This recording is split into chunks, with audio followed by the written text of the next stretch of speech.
started to see people from youngest was 17, oldest was 94, that would present with no history of cancer, and then they had stage 4 cancer. Calley, when your mom got cancer, let me ask you a question. Be a little bit kinder when you talk about one. Like, yeah, I'll be kind, but you know, your mom did die during COVID, right? Didn't she? Yeah, she didn't get the vaccine. Okay, let me ask you a question. Have you ever looked at her death certificate?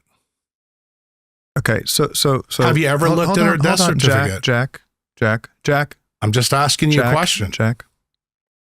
Have you ever looked at the death certificate? Jack. It's a yes or no question. Jack, if you're going to talk about personal stuff, you want to call your sister up and ask her if she looked at it? Hold on. Bring a little more heart to this, Jack. Oh, this is where the heart of the matter is, my friend. Jack, can we take a breath and can you just Nope, I need an answer. Why are you being so angry about my mom's death? Because I think you're full of shit. You think?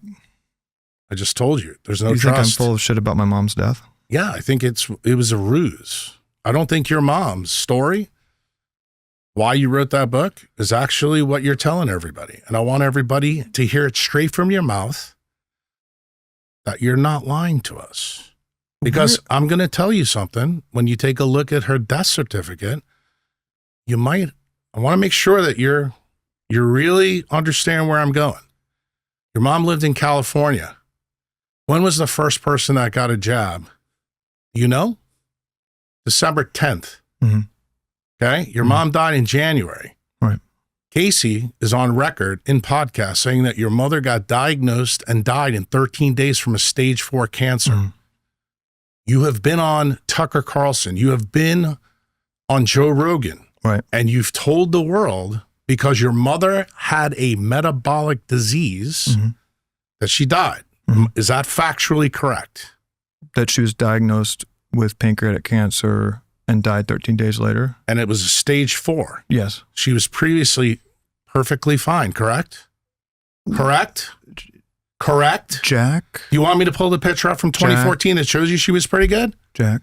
It's a yes or no question, brother. Jack? Answer the question. Jack? Stop. No, I'm not going to. Jack? Answer the question. I'm answering the question. All right, he's going to answer now. She was feeling a little sluggish in the months before, but the pancreatic cancer diagnosis was a huge surprise. Okay, so let me ask you a question. Where does she live? Half of Bay, California. All right, so what do you know about in California in December of 2020 and January of 21? Anything a little bit unusual that you recall? Because remember, this was your seminal event that you and your sister changed your life to write the book. Yeah. Right? Yes. That 13 days. Because I've heard your sister and you say that. So I'm taking you, I believe you. Mm-hmm. So I want to talk about that issue. Well, I seem to be saying you were making that up. I didn't say that yet. You just did. No, I didn't. You did. I didn't. But I'd like to ask you a question. I'd like to ask you a question. Let me answer the question. She was diagnosed, and then there was 13 days that were very important to me and Casey. All right. What's your question? My question is, have you looked at her death certificate? I have not seen her death certificate. She died of pancreatic cancer. Okay. Has your sister looked at the death certificate? What are you getting at? I have not seen the death certificate. I think you need to look at it. Okay. You know that all death certificates in California are public record, right? Sure. You might want to take a look at that before you do your next podcast. How is that, Jack? Because maybe your mother didn't die of a metabolic condition. Pancreatic cancer? No. What did you why do you assume that pancreatic cancer is only a metabolic condition? I think cancer is highly tied to metabolic health. Yeah? Yes. Did you have Kevin McKiernan in here a couple of weeks ago? What did he tell you about SV40 and all that? Yeah, well, Kevin, is that a metabolic condition? Well, Kevin, it impacts the cells. I mean, I think overprescription. Remember, you're not a doctor. I know. I think overprescription of pharmaceuticals are causing a lot of issues to our metabolic health. But you just told us that your mom didn't take the jab. She didn't. So she couldn't have been overprescribed, could she? She didn't get the jab. No, but when was she born? 40-something, 49? 46, yeah. Yeah. She got the polio jab. Did you know that? So you're saying it could have something to do with a jab that she got decades ago? And she maybe Calley, let me ask you a question because you're a great lobbyist. Okay. Why? Do you know that SV40 is associated with rapid presentation of stage 4 pancreatic cancer? Did you know that? Yeah, yes or no? Yeah, Jack? Yes or no? Remember, I'm not gonna do this. Ignorance or fraud, bro. I'm not going to do this. Where are we at? This is All right, we have to let's try to Jack. Let's try to be Jack. a little. Let's try to be a little bit more reasonable, just Jack, talking to each Jack, other and I think this is pretty reasonable. Jack, no, Jack. What's your question? Did I know? Hold on. So I am not aware of her getting any vaccines in a recent period to the cancer. I assume she was, as we talk about, she was a product of the modern medical system, and I think got probably all the vaccines that she was supposed to get. I think that's reasonable over her life. Nobody right? would argue Right. with you about that at all. Hold on. So, and then my story, we can. I mean, I find this for fully good faith. I mean, we could talk about what you think happened, but my story that was implanted on my mom is she was a product of modern medical advice. She ate ultra processed food and a low fat diet. She probably had some tough things going on with her light and circadian rhythm and sleep dysregulation. She was working to be active, but was somewhat sedentary. Probably was over reliant on pharmaceuticals. I don't know her whole vaccine history. She didn't get the COVID jab, that wasn't available, and she was on other medications as we talked about. Just so you're clear, it was available in California when your mom was there. 271,000 people in California got the jab. But do you know the number? Do you know before the January? Yeah. Well, do you know the number one place? Oh my God. Okay. Where the jab was? So are you suggesting my mom got the COVID jab? Calley. Is that what you're saying? Did I say that? Can I ask Get the question to the point. before you try to answer for me? You make a lot of suggestions. What are you saying? I'm saying to you. You're suggesting. Do you know the reason why California got the jab early? No. Because there was many people from China that was over there. Okay. Look. So the jab was given specifically at 2 major places. Do you know where those places were? Probably Stanford. Oh, okay. And where else? In Los Angeles. Good. Right? Okay. Okay, good. So my story is that she had a multifactorial issues that are actually hard to pin down of modern society that are attacking her overall mitochondria, her metabolic health. I think that pancreatic cancer and many forms of cancer are highly tied to our cellular dysregulation and not tied to the absence of some cancer therapy, but a multifactorial complex group of factors. Let me ask you a question. Do you think it's normal? I'm going to let you keep going on, but you have to remember something. You're not a doctor, and I am. Jack, I'm saying what I'm saying is, do you think it's normal for a 71-year-old woman to show up with a stage 4 pancreatic cancer? So do we know how often that even happens? Hold on. Very rarely. I do know. Hold on.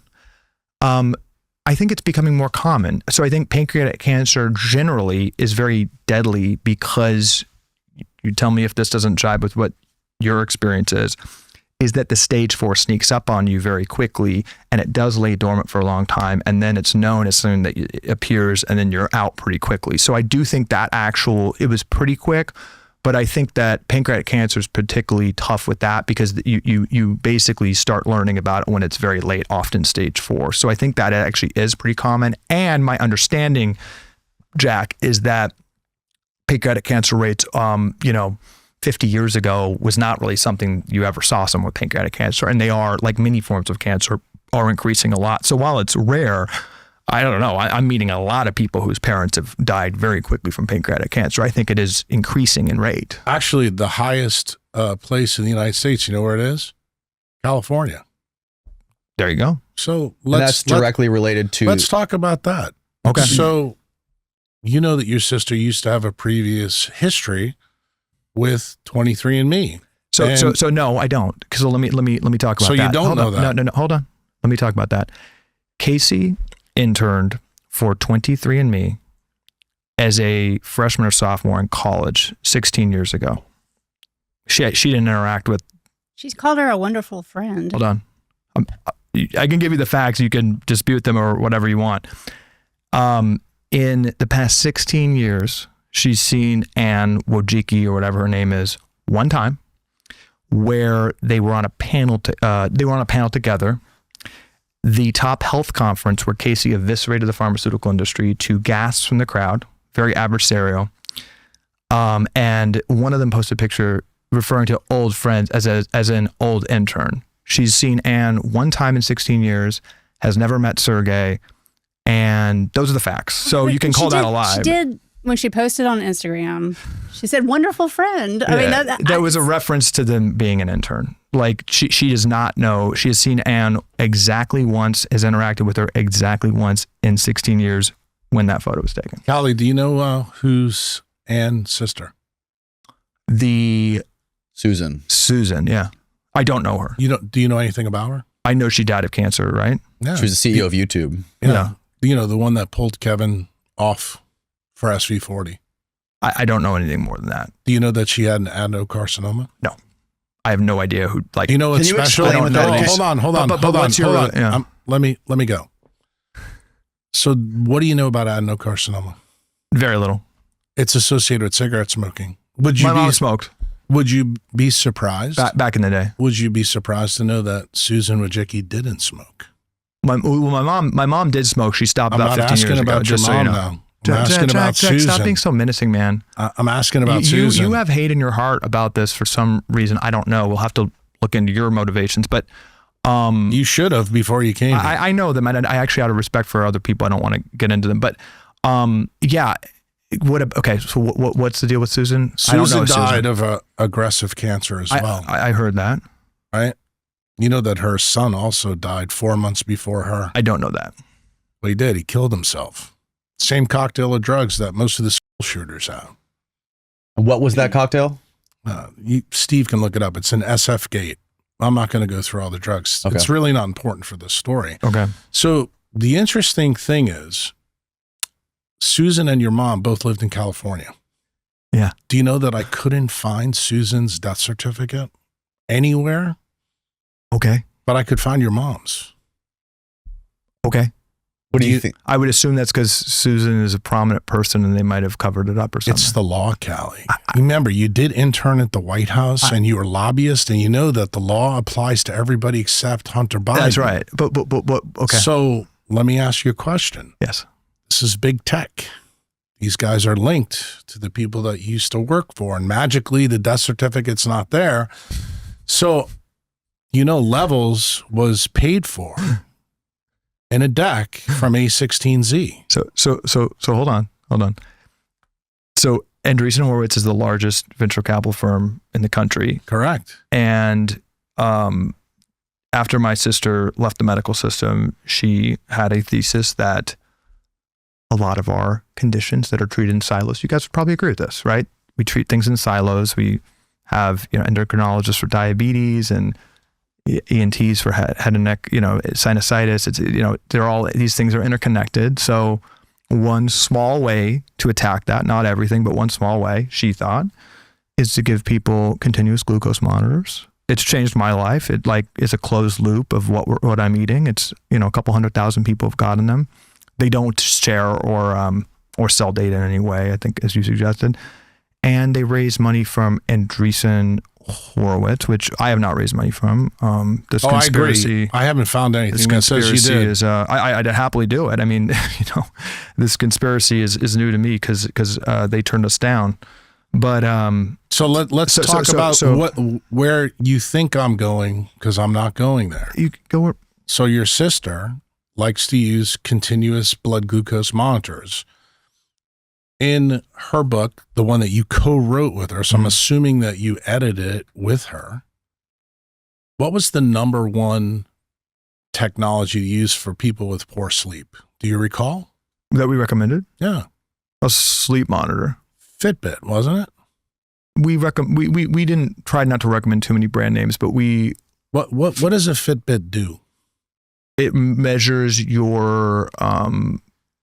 it measures various metrics around your sleep and heart rate, HRV, that kind of stuff. Hold on a minute. Yeah. Does it use non-native EMF? So let me answer that. My understanding is Fitbit has lower EMF and scores lower on that, but does it use it? I honestly I'd love to learn. I mean, I think the more I learn about every EMF, single thing that uses EMF raises blood glucose and insulin. I think that's maybe true. So guess what? What? You wrote the book in the middle of it, Mm-hmm. and you told everybody it's the best way to do it. I think trackers and understanding more about. When did you write the book, though? When did you write the book? Hold on. Because the book came out in what, 22, 23? Let's have a conversation. But the book came out in 22, 23? I wrote the book 20. Yeah. When did you start writing it? 2021, 22, 2020. Beginning of COVID. Right after your mom got sick. Yeah. You started thinking about it. Yeah. Okay. Do you know the paper for Nora Volkow that when it came out, that anything that is associated with non-native EMF? Listen, I think EMF is a huge problem. But do you know when the paper came out? No. Do you think your sister does? I don't know. It was in 2011. Okay. So you're saying people shouldn't wear Fitbits? No, what I'm saying is when you tell people that these are things related to a metabolic disease, and then you're using non-native EMF to track it, because guess what? Chronic glucose monitors also do this. What is the kind of point here? Because I'm certainly open to that information, and we could correct the book. I do think biowearables are useful in understanding more data about your body. But yeah, I don't think they are at all. Okay. I think honestly that's a pretty small part of our whole message. But sure, I think that my personal opinion is the next 10 years.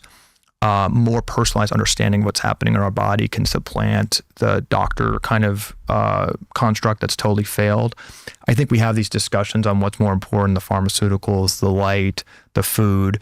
I think I think it's kind of dumb to stack rank them, honestly. I think everyone should have an understanding of their biomarkers. Would we agree that our glucose, our fasting glucose, our HDL, our triglycerides, our blood pressure, okay. Well, I wouldn't. You're talking to the wrong guy about that. No, I actually. How would you measure success, like from an internal, like personalized perspective? How would you measure success? Heteroplasmy. That's the only way. Good. And the reason why I bring this up to you, and this is where that's me fair. not being adversarial with you, I find it very interesting that both you and your sister were caught with your pants down in 13 days about your mom, but never realized. With our pants down, meaning that you were not ready for what happened. Died. I mean, right, but immediately you went to blame the food issues. No, we didn't blame the food issues. Well, I mean, Jack. We are on the scene, and this is your question. Why are we here? The Tucker Carlson podcast is the most shared podcast this year. Okay, people listened to the podcast and shared it. Okay, that is why we're here. And my advice, my PR advice, is I think that's because Casey's talking from the heart and it connected with people. Okay? That is the truth. All this conspiracy stuff, I got to know Bobby. I met him a couple times. And I picked up the phone from the heart. I've talked to Trump folks a couple times. And from the heart, feeling very emotional after the Butler shooting, I said, there's a generational opportunity for unity. Maybe you should call Trump and I can try to help make that happen. These are all like just personal from the heart things. So you guys can either believe that or not. I think that Casey's putting out a lot of light, and I'm certainly trying to. Do you see and the that point, connected with though, people? And the book is not about Fruit Loops, Jack.